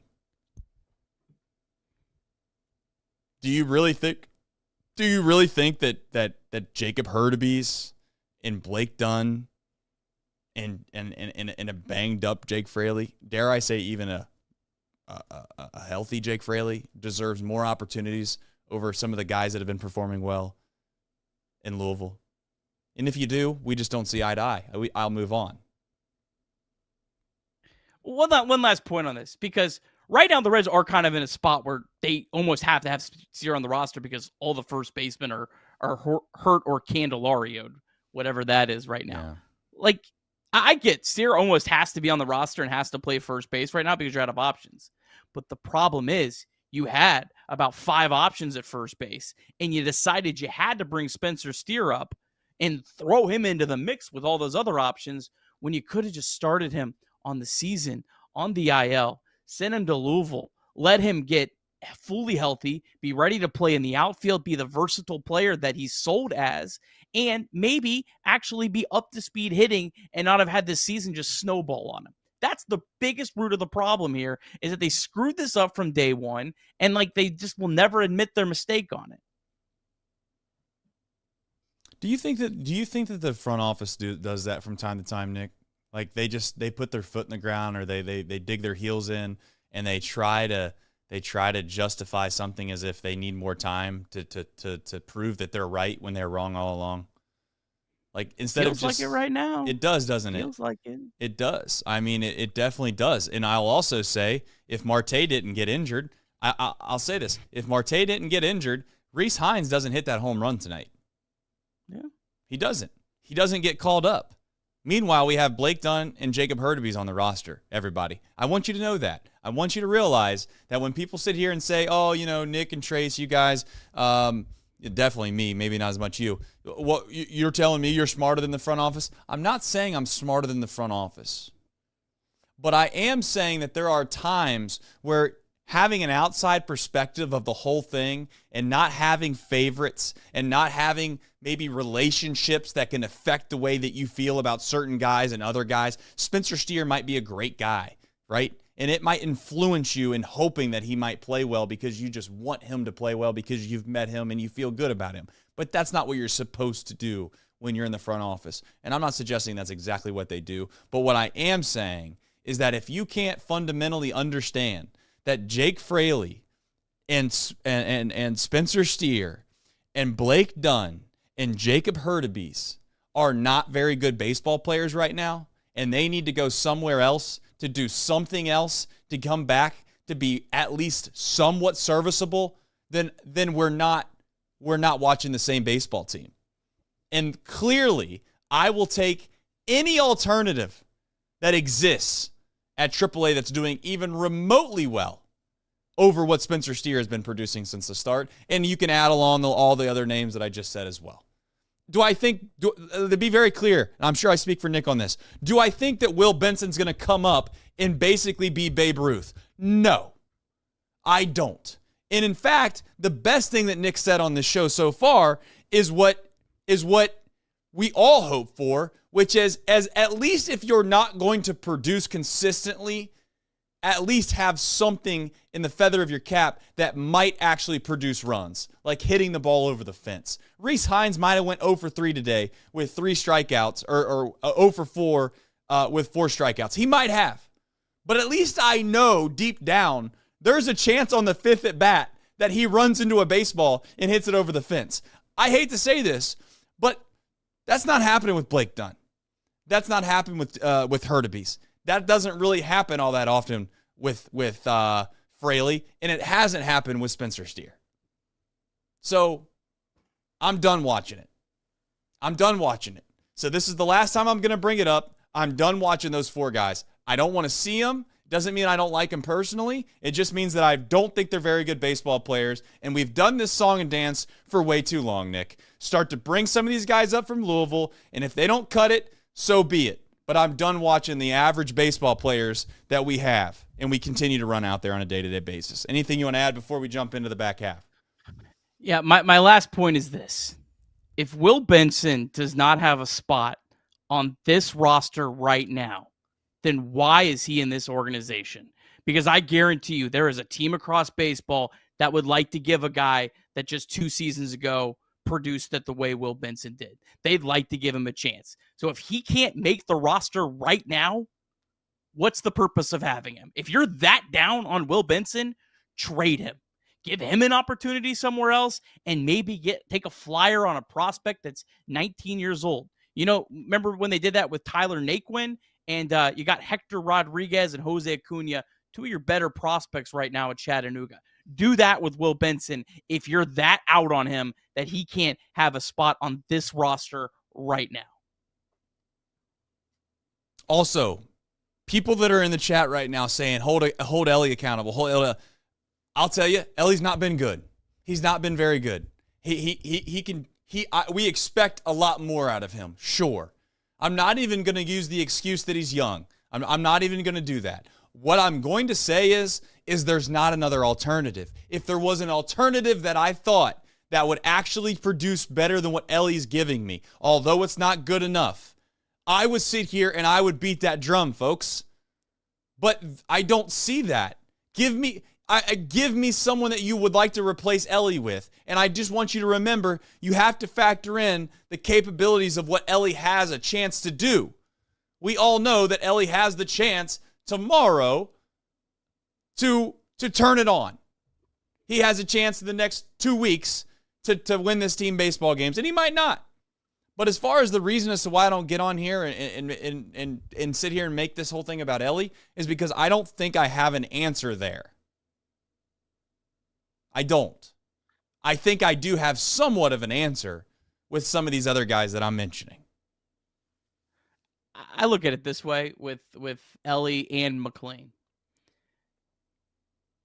Look at the Reds roster and say, who on the Reds roster right now, if you just gave him to the Dodgers tomorrow, would start? There's probably 2 players, Ellie De La Cruz and Matt McLean. Yes, Matt McLean. Those are the only 2. So that's why they get a longer leash, because they are the 2 players that have the potential. No one else has anywhere close to that potential. Maybe Tyler Stevenson, he's in his own kind of category, but everyone else is expendable. I like Gavin Lux a lot. I like TJ Friedl, like we mentioned yesterday. But those guys aren't needle movers, difference makers. Ellie and McLean are. That's why they get a longer run. That's why they're not worth spending your time worrying about. Correct. And I mean, I'm not trying to go over the deep end here on a night like tonight and try to suggest that Ellie can do no wrong. I get frustrated when Ellie takes fastballs down the middle for strike 3 too. I get frustrated when Ellie makes an error that seemingly seems like a routine play. But I'm going to defend Ellie at least from the standpoint of saying that if we don't want to give Ellie a leash, then I think that we're being very naive with what this organization is. If we don't have Ellie De La Cruz as one of the best players on this team over the next few years, this team doesn't have a very good chance of doing anything special. Maybe I'm overhyping this, but the truth of the matter is that Jacob Hurtubise will never be that player in Major League Baseball, and you know it, and I know it. Blake Dunn will never be that player in Major League Baseball. You know it, and I know it. I don't think everyone thinks this about Spencer Steer, but I'm going to say it straight to your face. Spencer Steer will never be that player in Major League Baseball. Some might even say that Spencer Steer hit his ceiling when he hit 117 WRC plus, and that's also, to be very clear, nothing unbelievably crazy to do. And I'm not trying to downplay 117, Nick. I'm just saying that that's not something that you should be hanging your hat on about being excited about a guy for the future. Jake Fraley's not that. We could go down a laundry list of these guys. And I'm not going to sit here and continue on a night-in, night-out basis talk about Ellie in the same vein that I talk about most of these guys, because the truth of the matter is that he has already shown what that ceiling could look like. And the idea of just turning that spigot off because you think that you're going to do what? Who are you going to play there? I'm asking you to think through this for a second. Who are you going to play at shortstop? You going to play Matt McLean? Well, half the fan base doesn't even want him playing right now. All right, so you put Matt McLean there. Are we going to put Santiago Espinal at second base? Who plays third base, Nick? You don't deserve Ellie De La Cruz if you're complaining about Ellie De La Cruz. Well, I don't even just come on. What are we doing? What the hell are we doing? Worried about Ellie De La Cruz? You're psycho. You're crazy. Well, I'll admit I do get upset when he makes some errors sometimes, and I'll admit that I do get upset that he's striking outs, and I also will openly admit right now that Ellie can play better. Right? This is not the Ellie that we are hoping for. But he's not somebody that deserves on a night like tonight. Ellie's ceiling is up here. Everyone else's ceiling is here. And maybe Ellie's here, McLean's here. Everyone else is all the way on the floor. Like, what are we doing? All right. Well, at least you guys now you know where Nick stands on all of this. But my DMs are open. If my DMs are open, if you'd like to send me a message on who you think would be our infield, if Ellie doesn't play at all, then be my guest. All right. Colin Will. I've always said that Cincinnati can't handle having a superstar. Thank you. Let's move on. Well, I don't know if I believe that totally, but maybe. Possibly. Game time. The NFL schedule release is next week, and you might want to make some plans on where you're looking to go or what you want to do. And if that's the case, there's no better place to turn than the Game Time app. Download the Game Time app today. Use the promo code CBOX. That's CBOX. You can get $20 off your first purchase. Terms do apply. As I've said before, me and Nick have both used this app a significant amount. We do appreciate you guys supporting us and our show, and that's one way to do it and get a little bit of coin back in your pocket if you're looking to go to a game. Download the Game Time app. You can do it right now if you'd like. Download the Game Time app, and you can put the code in, CBOX. You'll get $20 off as a credit. Terms do apply, but you get $20 off as a credit. So the next time that you go to make a purchase, there you go. $20 right back in your pocket, courtesy of Game Time. 988, text and or call day or night. Very much appreciative to that service. We all know that there are folks out there that may appear that everything is fine on the outside, but they know deep down that they need some help. And if that is you, we want you to know that it's okay to not be okay. Please text and or call 988, day or night. Mantherapy.org is also a very good resource. Back half of the rundown, folks. We've made it. I want to tell you guys thank you very much for tuning in on nights like tonight. I know it's just frustrating. This team, just for lack of a better term, pisses us off. Maybe we could lower our expectations that Molly's suggesting. I've thought about doing that, and in fact, I would say that I have. I have. I mean, I don't expect the Reds really to go out and win 95 games. I don't expect that. I really would just like for them to maybe win like 84 games and sniff the playoffs and maybe sneak in the playoffs every so often, like more than twice in 30 years. But it is what it is. So my expectations are lower. But go ahead. I would add this to that, though. I mean, this team is 19-20, and they've lost every winnable game like today. Right. So, like, I mean, they're not that far away either. That's what makes it the most frustrating. It's not that I think you should have. I think you should have decent expectations. I don't think you should have, like, this is a surefire playoff team or this is an incredible team or anything like that. But there's 5 at least games that they've just given away this year. And you win 3 of those, it's an entirely different season right now. 5-0 lead in San Francisco, opening day today. Those are 3 games that, I mean, among many, but those are like the 3 biggest ones that stand out that, like, you should have won all 3 of them. 3 straight back-to-back 1-0 losses. Yeah. I mean, I'm not saying that you deserve to win every one of those, but come on. Like your staff gives you 3 games in a row. 2 or 3 of those are flipped. I mean, you have a whole different season right now. And Nick, I would say like that's maybe the disheartening part of it all though, like too. Yeah. You know what I'm saying? Like you can look at it like that's a positive, but I think that the truth of the matter is that you feel like you've already squandered so many. I'm not saying it's not a positive. It's not a positive. But right. I'm saying that's why like the expectations probably should be higher. Like, I don't think it's like, well, you should have expected this out of this team. No, you shouldn't have expected this out of this team. This team should have been able to take care of some of these games and be above 500 right now. There's no excuse for this team not to be above 500 right now. I think it's a fair point. And in fact, I just want to say everybody that thinks that Nick's positive all the time is pretty toxic Nick show. Just saying. You guys might want to mark this one down on the history of Chatterbox my keyboard Reds. broke. My keyboard broke before the game. Yeah, in fact, that fired me up. I do know that as soon as you logged on to this stream, I could tell Nick was pissed. I was hoping it wasn't at me, and I was just kind of sitting back.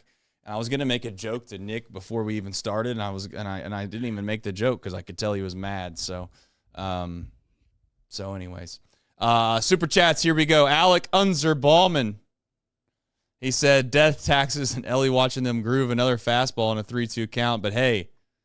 The Reese Hines anytime home run bet cashed. Good for you, man. That's nice. Jack Doyle says, why are we allergic to sac flies? 2, 3, 4. Hitters regular can't even make contact with runners in scoring position less than 2 outs. It's why we miss Hayes so much, in my opinion. Hey, listen, that's true. And the thing that stinks about that is that I'm worried that Hayes is not as good of a player as he played when he was here. There's no way he's that good of a player. And the expectations of this fan base now is that Austin Hayes is essentially an all-star. Trevino, too. And Trevino was incredible tonight. He's been incredible. All the Oh. credit in the world to him. But my guy's not this good of a hitter. Like, he's Right. going to come crashing back down. I mean, hopefully Ellie and McLean will pick a lot of that up. Correct. Someone needs to pick it up. I mean, that's the truth.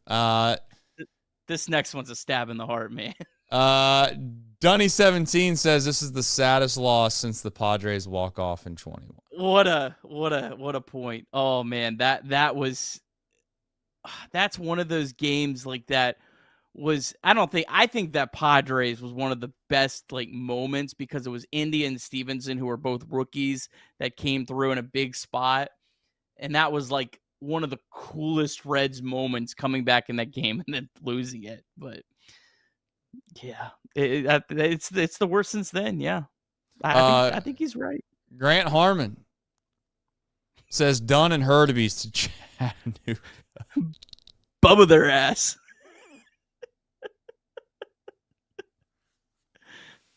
I'm not disagreeing. Yeah. Bubba Thompson knows that feeling very well. He just, in fact, could you imagine the feeling of driving down? You're like seeing signs to Louisville, and it's like, nope, you got to keep going south, bud. Hell, why not just send him to Daytona? To be honest.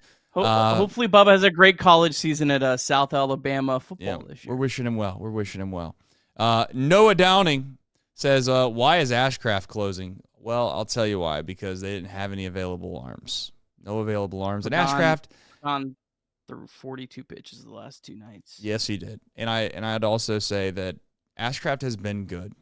He has been good. So I don't have a problem with the decision. At some point, your players got to execute. Patrick King said, is the franchise ever going to make the playoffs? Why is Dunn in this organization? Let's be very clear about some things.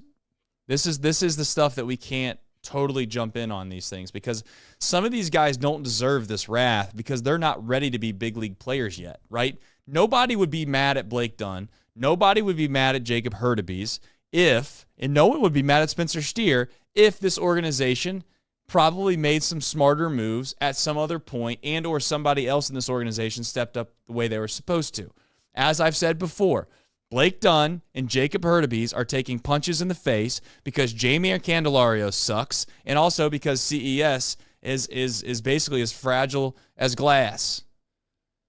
So I'm not here to say that we're going to give these guys a pass, but I'm also not going to say that it's totally their fault and they're the world's worst player. Blake Dunn was one of their best minor league players. In fact, I think he won the award not that long ago, if it wasn't a couple years ago. So Blake Dunn is a scrappy, raw baseball player. Should he be in the big leagues right now? Probably not. But that's not his fault. So I just kind of want to remind people of that. Like, anyways, go ahead. Everyone's a spot up. Like, if Blake Dunn was in Jacob Hurtubise's spot, he'd probably be fine with that. If Jacob Hurtubise was in AAA, everything would be fine. There's just too many guys that are not in their correct spot right now. But I well said. Like, yes, all the players that we talk about, I am not a get rid of these guys. They're worthless. They have no future. Some of them just need to go get right. Yeah, I couldn't agree more. And for whatever reason, I don't know if it's Kroll, I don't know if it's Tito, but they have a love affair with some of these guys that I don't understand why they have a love affair with. They really don't. There's been different management this year than other years, so take that for what it is. Patrick King, I just got to him. Zach Howard says, don't apologize, Trace. Your passion is refreshing. Thank you. Appreciate that, Zach. He says, Caleb says, pitching is fine. Middle of the order, can't drive in runs. Yes. I mean, like Ellie tonight, 0 for 4, I believe. You get 1 hit out of Steer, and you also get some really, really tough spots where he didn't come through. Lux went 1 for 5. To be clear, though, Lux has had some at-bats and some things, like 1 for 5 with Lux.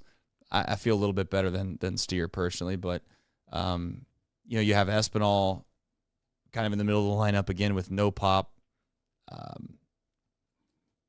It's tough. Trevino saved him tonight. I mean, if Trevino doesn't have the game he has, it feels crazy. And the thing is like, I don't know, maybe that's what we have to rely on. The one guy gets crazy hot every single night, but it was the same night. It was the same the other night. TJ Friedl saved their tail.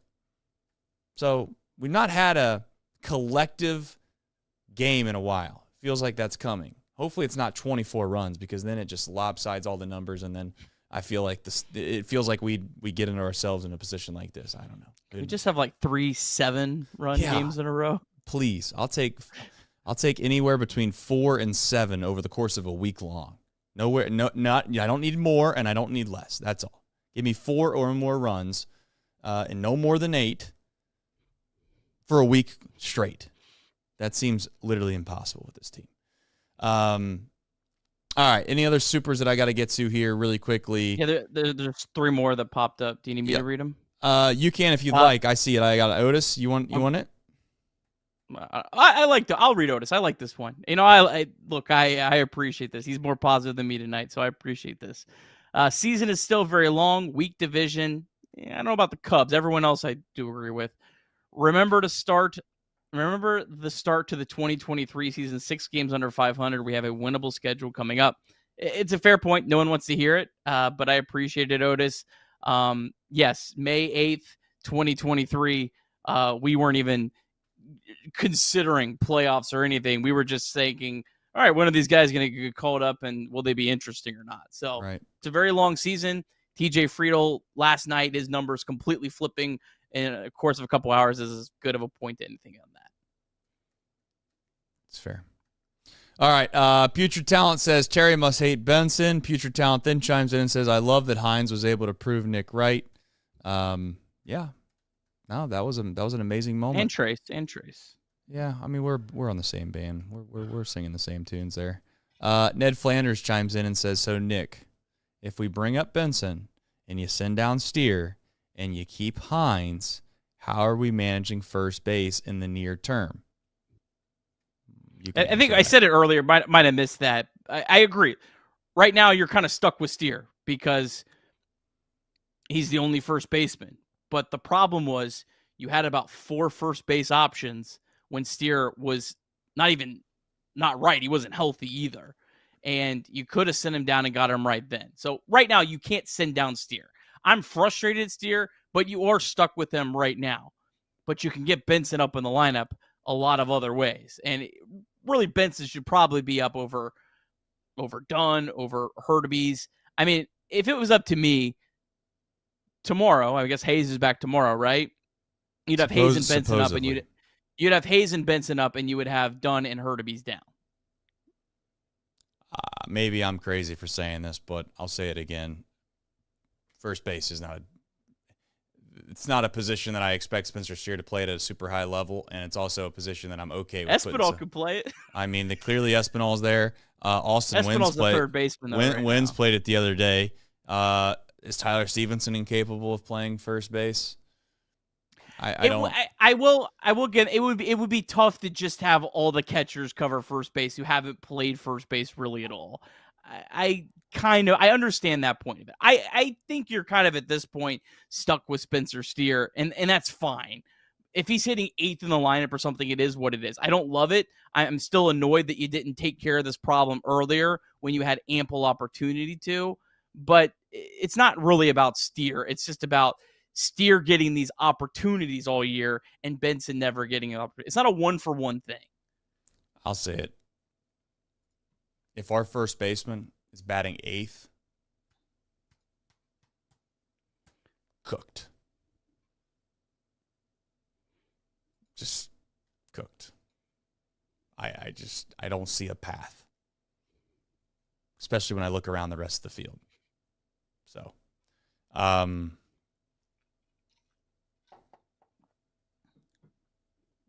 maybe I'll be proved wrong. Maybe they stick someone over there like Espinal, and or they stick over Austin Wynns, who they thought that was a really weird quote. They thought that was a very unfair thing that they did with Austin Wynns, making him play first base because he's not played there ever before.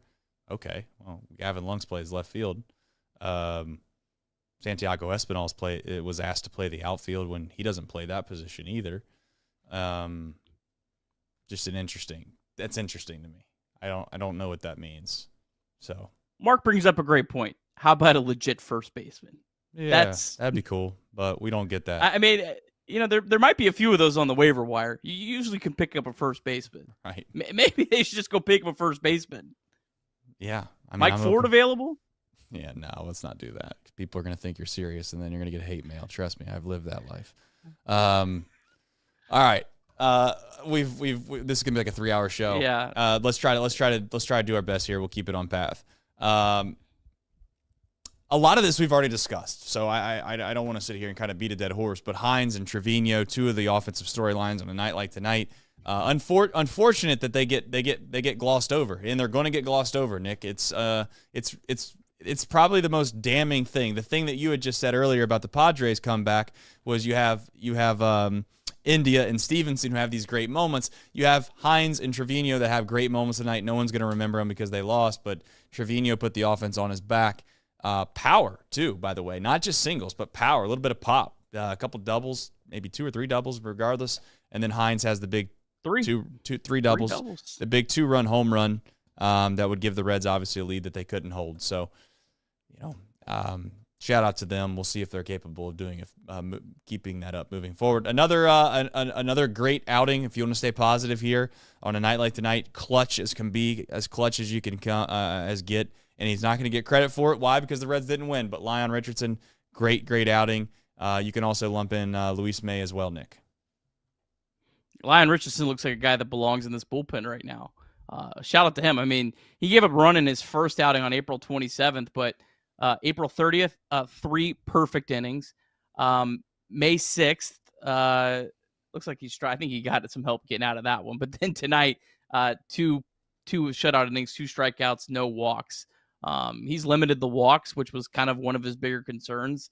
And he's a guy that can give you multiple innings, which is clearly very needed right now in this bullpen. So Lyon Richardson might have to get sent down just because of needing other guys, but I think he's carved himself out at least somewhat of a role that he can do in this team. And then Luis May, kind of nice to see him have to get through an inning where he didn't maybe have his I don't want to say his best stuff, because I think his stuff was fine, but he really had to grind through an inning, and obviously had the ghost runner on, which was tough.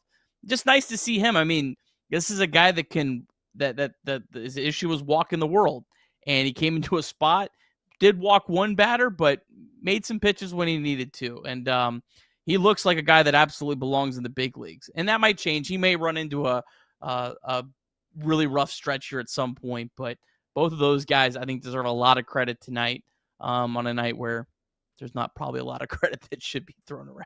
No. Yeah, it was sloppy. And let's also say something as well. The Braves gave us some opportunities that we didn't deserve and we didn't capitalize on as well. I mean, Austin Riley should have turned a double play. Instead, he boots the ball and you get first and third with nobody out instead of having nobody on with 2 outs. And we didn't capitalize.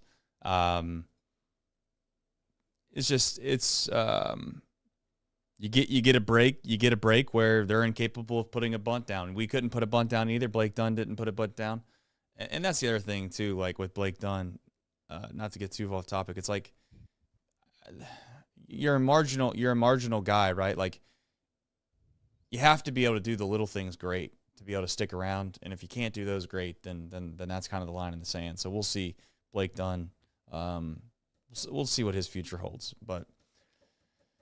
Yeah, bullpen was relatively solid outside of Ashcraft walking the guy and then giving up a ball that we thought probably should have been caught, and then from there it was a 75-mile-an-hour,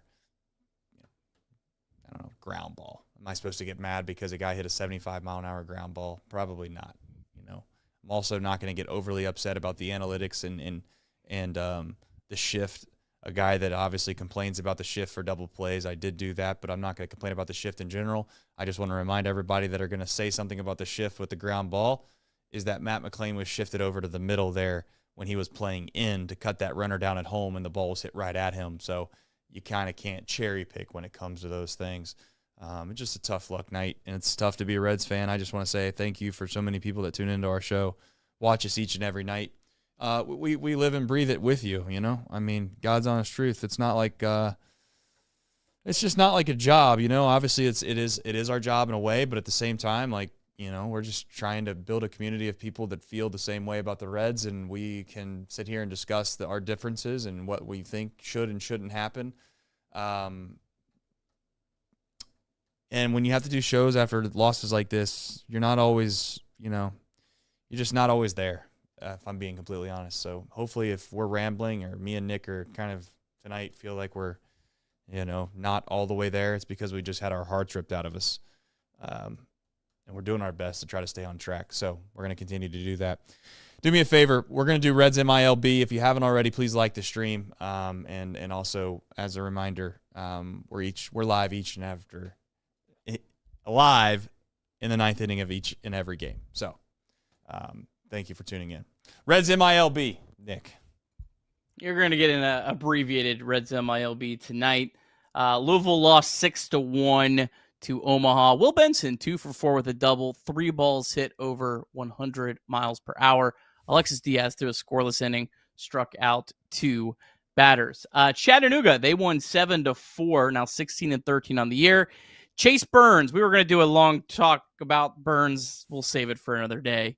5 innings, 1 earned run, 1 walk, 8 strikeouts, now a 1.93 ERA, 41 strikeouts, and 7 walks in 25 2/3 innings pitched. Burns reportedly hit 100 miles per hour multiple times. Looks like Hector Rodriguez stayed hot. He had 2 hits, including a triple. Dominic Patelli, who's really struggled, hit his first home run, also doubled in that one. Dayton, they got a 3-2 win in 10 innings. The Dragons have been struggling. They got a walk-off wild pitch. Connor Phillips pitched again in relief, did give up a run in his 1 inning of work. I'm curious if Phillips is going to be a reliever when he's done with this rehab assignment. The way they've been using him kind of makes me think that's a little bit possible. And then who's left? Daytona, they played a doubleheader. They lost twice, 13-2 and 6-3 to Tampa. In game 2, nice day from Carlos Sanchez. He had a couple of hits, including a double. And then currently still in action, the ACL Reds are leading the ACL Dodgers 3-2. In the game, our guy Ichiro Kano, he's 1 for 3 with a double. And there was a debut tonight. Designated hitter Shang-In Lin in action. Yeah. Still getting that swing going, 0 for 3 with 2 strikeouts. I got pinch hit for. Can't play a full game yet. Not, look, you got to be cautious with the talent like Shang-In Lin. But he's back. He's alive, folks. He's alive. You know what? When I just saw his name in the lineup, in the box score, my mood just went through the roof. Shang-In Lin's back, folks. That's your Reds MILB. All right. Final point as we head out the door. I did see a good point by Jarek. He said Blake Dunn should not have bunted twice. Braves first baseman was cheated so hard in. Listen, I agree with that. I think that it's you as a player, you have to make a decision. If the other team is going to literally be 5 feet from you when you're trying to bunt, you have to have the freedom, which I hope that he has, and you have to have the intelligence to either butcher boy it, and if you don't know what that means, you can well, don't Google that because I don't know what it'll bring up, and I don't want to get in trouble. But a butcher boy in baseball is basically pulling the bat back when you bunt and you hit the baseball somewhere. I did say it while we were doing the watching the 9th inning on the Blake Dunn. I didn't have an issue with Blake Dunn bunting. I think it's a good point when he did get the first strike on him. I did have a massive issue with him stealing. I thought that was a atrocious decision with Rhys Hines. The chances of Rhys Hines hitting a base hit, getting a single, is not high. Like, he's probably going to smoke a ball into the gap. He's going to strike out or he's going to walk. So stealing a base felt unnecessary. It was like you compounded your idiotic mistake of a terrible bunt with a terrible decision to steal. I thought that was maybe, of all the decisions I really hated, I think that might be the one I hated the most, was stealing that base. And I called it before it said it. I said I wouldn't steal here. let Rhys Hines swing away. He took the bat out of his hands. We'll never know what would have happened. That's a very good point by you. All right, folks. We have more baseball to be played. We have a little who, what, when, where, and why. Nick, we're leaving Atlanta. We're leaving Atlanta. We're going to play the Houston Astros, who the Reds have won 9 straight games against. The most insane run in the history of Major League Baseball. You'll have to listen a little bit more on the podcast for some notes on the Astros, who I'll be writing about all evening tonight. But they are 18-18 at the moment. They have lost 3 of their last 4. They just lost the series to the Chicago White Sox. So, and Yordan Alvarez is on the IL, but they're going to face a really, really good pitcher in Hunter Brown, who I think I have the wrong ERA on, but he's really good. So, tough matchup tomorrow. Nick Martinez, though, pitching well. Need a big start out of Nick Martinez tomorrow. Let's hope so. He's our big money man, as half the town will tell you. He's our big money man. All right, folks. It's that time of the show where we leave and you go and you do whatever you do when this show is over. And we just want to say one last time, thank you for watching. Appreciate you. If you've not already liked the stream on your way out, we'll be back here. Better than ever, I guess, what will be on Sunday. Oh yeah, we're off tomorrow. Yeah. So, and I listen. I'm not naive to the chat, folks. Please, obviously, like as I said before, it's not easy doing these shows. You got to get used to it, get your rhythm down. Phillips Brothers will do a fine job as they progress and they continue to do these, and if they're not already doing a great job. So, thank you for them for giving us a chance to kind of be able to reset and recharge the batteries throughout the dog days of the summer. And we appreciate all of you tuning in each and every single day. We'll be back, obviously, on Sunday, but the Phillips Brothers will take it the rest of the way, what will be hopefully a winning series in Houston. Till then, take care. It's just a baseball game. That's what they tell us. And I'm hopeful that when I wake up tomorrow, I'll agree with them. But right now, not quite. See you, everybody.